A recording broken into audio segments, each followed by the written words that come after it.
everybody from the Elizabeth Casey Show. September marks National Preparedness Month, a time to encourage natural hazard planning. Joining us today is the disaster expert, Monica Sanders, who is teaming up with Clorox to raise awareness about preparing for natural hazards and weather emergencies. Thank you so much for joining us this morning. Thank you for having me.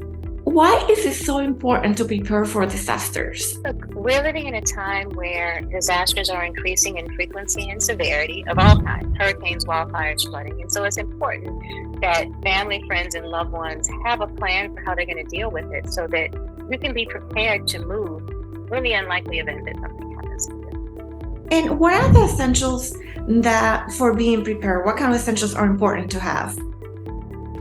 The first thing you want to do is have what we call a go kit, which is a stash of emergency supplies that you're going to keep with you, whether you shelter in place or evacuate, like a first aid kit.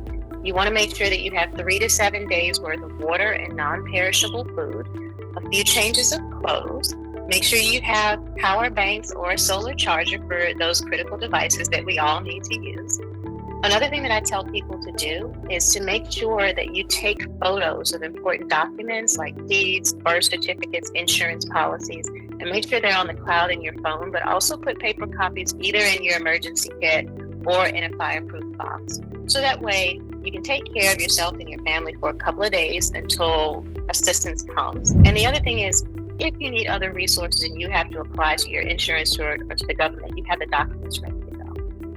Absolutely. And what are some other recommendations for cleaning up after a storm? So where I'm from in Louisiana, we get a lot of hurricanes and water events. So Clorox disinfecting bleach is a must-have to get mold and mildew out of your home, whether you do that or you're dealing with flooding. If you're in a place where there's wildfires, you can also use that to get soot and smoke off of surfaces and off furniture and linens and things like that. So keeping Clorox disinfecting bleach. Also, the Clorox disinfecting mist is something great to have on hand to disinfect surfaces, whether you have unfamiliar people in your home or you're going to an unfamiliar place like a shelter. What are any other areas people sometimes overlook to clean up after? Oftentimes when we're talking about either preparing or cleaning up your home, if you have a basement, make sure you prepare to dehumidify your basement.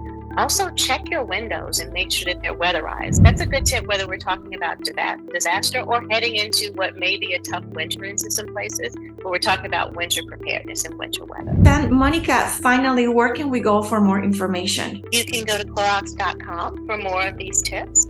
Also, they should go to their local news or weather station and download the app. And then you can also always go to redcross.org for more information about how to deal with natural hazards. Thank you so much for joining us this morning. Have a great day and take care. You too. Take care. Bye.